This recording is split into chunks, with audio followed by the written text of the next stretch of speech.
Ano ba? Barado. Baradong ilong mo naghapon na paridino wala di ko makasimba tungod sa panlawas. Importante din yung atong panlawas tinuod na. Naaman ko tayo mga pisa nga usahay madaot. Salamat kayo sa aning unas tanan. Salamat kayo sa Ginoo sa iyang kaayo tungod kay ining panahon taga-antag maayo kay nga panahon niya. Pagpahibalo kaghapon nila sa kuan nanawag si Masdidin. Bisan og ang akong paminaw dili maayo pero abi nimo Paridino, excited ko. Excited ko ano man. Kaya akong gibati nga kini nga okasyon usa ka solemne nga panahon. Kay mao ni akong prinsipyo pag once nga moagi ka og 79 dili na ka mobalik og 78.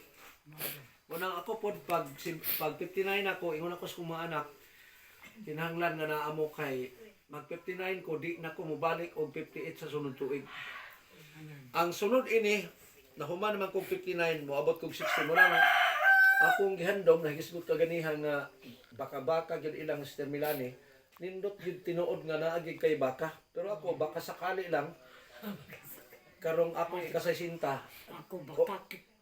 hatagan patag may panawas pre ako mong hangyoon nga motambong pod mo didto unya karong ikasasinta nako kay mo na akong dako kayong pangandoy nga bisag niabot kog 60 wa magpamangko abot og 60 pero dako na kay kog pasalamat kay pares nimo matod pas gisugilon nga ingon pa ni Esther Ilsing nga nagmata sila nga masakiton ka pero hangtod karon na apaka wa man ko mag-expect nga moabot ko aning mga panahon na sa akong kinabuhi tungod kay sa ako nang giingon tingali ning tao badlungon magug kayo pero sa diha nang imong surrender sa Ginoo tagaan pa day kaniya og dugang sitwasyon sa kinabuhi nga nasa mga plano nga iyang ipon sa tuwa.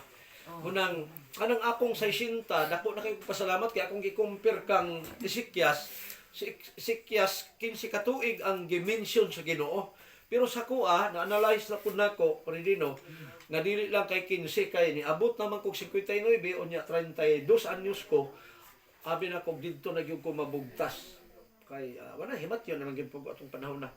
Pero sa diha nga akong gisurrender sa Ginoo akong kinabuhi, nag-anam-anam og kaulian. Unya gani nag-expect ko nga Ginoo sa kapiskay sa akong panglawas nga wa na ko maagi og mga bugat pa nga mga balatian ang tumiabot kog 59 basin lang og imo pa kung tugutan makaabot ko og 70 anyos. Pero before ng 70 anyos, lisod man mo abot tag 70, wa pa ta mo sa 60. Ya hinumduman ako nga pag ari day namo diri 70 anyos nimo, 50 pa ko. Nahinumduman ako karon nga si Matspili kamo-kamo ra ding idara, maguwang lang siya gamay kay si Matspili ang among biya ana pare-parehar gyud sa tuwa. Nidagan dayo og mga 20 ka tuig. Nagkaimamat. Nagkaimamat mo. Nagkuha naman siya 79 siya tong Marso. Gani sa to nga pag birthday gyud niya nadapa siya unya kini iyang kuan din murag na nabikil gyud. Nya nalipay ko kay karong bag-o nakita na ko kay Alma nagsulti man itong pagserbisyo na mo dito sa St. Peter i-invite mi ngadto. Siya nga wa pa gyud daw makabangon gikuhaan og mahilot gikan sa diri sa asang dapita sarangani ni nga area 15,000 ang bayad cash gyud na wa pa gani man ang sesyon nag-ingon si Alma nga nasuko ko kuya kay gibayra na da ang mama unya wa pa siguro maulian niya among gidas doktor maghilot murag natiwas man hinuon yang piyang og kahibat ko no moto na ingon mahilot nga dili man gud na siya maayo dayon og kausa kay labi na gidara na tulo na siya kasisyon niya panid-an sa nato. Ya gidaan nila sa doktor kay kini lagi gusto gyud nga maayo ang masakiton. So nakita na ko sa Facebook nagpo si Alma murag naa sa simbahan naka praise the Lord naka-recover pa siya. Pero og tawo pa siguro na nga wa mag-alagad sa Ginoo. Wa na og sa ako panguyawan nagisampungan ng ilong largos. Mo nagpasalamat gyud sa Ginoo. Manag-balik ko. Pagkuha kay nakadumi. Naging bulan sila. O naghigda na siya. Nakaroon na uli-ulian na siya. Kanya mo ni nga karong panahon na ingon ako nimo nga solemne nga panahon tungod kay Si Brother Buyit ginubong naghapon sa 69 pa edad. Ah. So nilamang pa ka sa iya og napulo ka tuig. Unya hangtod karon ni as kinabuhi. Amen. Grabe nga survival sa kinabuhi, no? Una nga karong buntag ato ning tagaan og dako kay pagtagad wa man tay dako nga handa pero ang atong dako nga pagpasalamat sa Ginoo mao gyud atong ipaabot ngadto niya. Kay ako sa abilin sa pres ako nagsigig jud kog analisar unsa man gyud akong buhaton before ko kuhaan sa kinabuhi sa Ginoo. Wa gyud koy laing nahunaw-naan nga ako naging na-fix nga kung mosugot lang ang Ginoo before gyud mabugto akong ginawa nga ako gyud gihangyo sa Ginoo matapok akong mga anak kay maghimo jud kog dako kay pagpasalamat sa Ginoo. Bisag gamay kog handa man ako baka na may baka makapalit man tag 2 ka kilo. Kapalit man tag 5 ka kilo. Pero ang ato gyud nga pinakadako nga baka sa atong kinabuhi kanang atong pagpasalamat ngadto sa Ginoo. Amen. Atong nilabay gabi na nag-chat sa kuha. Nag-miss call, wala man ko kabantay. Pero duha ka miss call gyud. Pagtan-aw nako nag-chat na. Ya, kuya, asa man mo karon. Ingon ako nga ni ami sa among temporaryong dayon nga Pinoy-anan. Di mo siya kasabot kay temporaryong dayon. Di mo itong ako lang giklaro. Ako yung Kuyawan siya. Yun ako, nga ni amis masibulig gibutang sa Ginoo. Nya akong nakita nga murag dinhi nami pati guwangon sa Ginoo. Mao na ni among temporary nga dayon. Dayon kamatay dinhi na gyud mi ani lugar ha kay diri man mi gibutang. mamay na ito. Temporary ni siya nga dayon. Dayon kamatay kay dinhi man dinhi mi Wali mugikan. mo pili. Dayon. So mao na nga ingon pa siya kanang salamat sa Ginoo.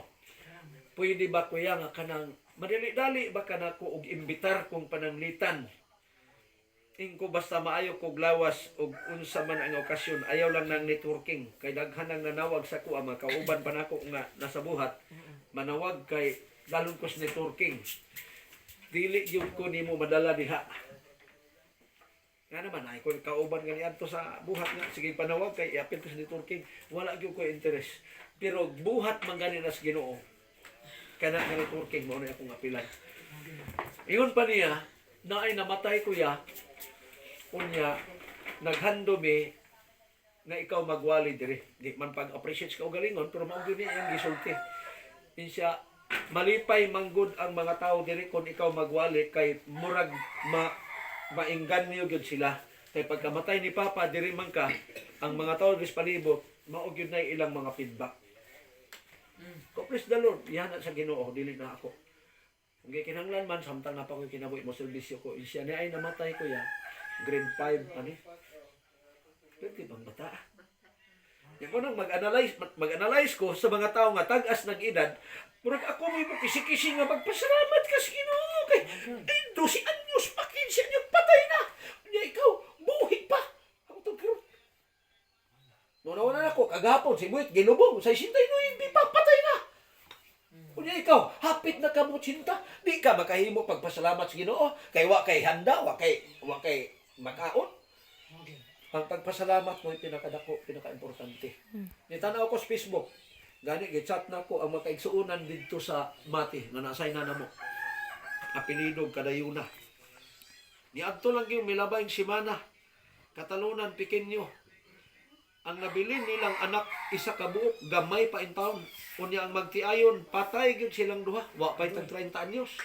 Gitanaw na ko sa Facebook, duha ka lungo nagtapad. Pagtanaw na ko si Brother Tito, Kadayuna, usa sa mga elder dito nga, pirti ka supportive sa bot. Gichat na ko, kinsa man na, brother.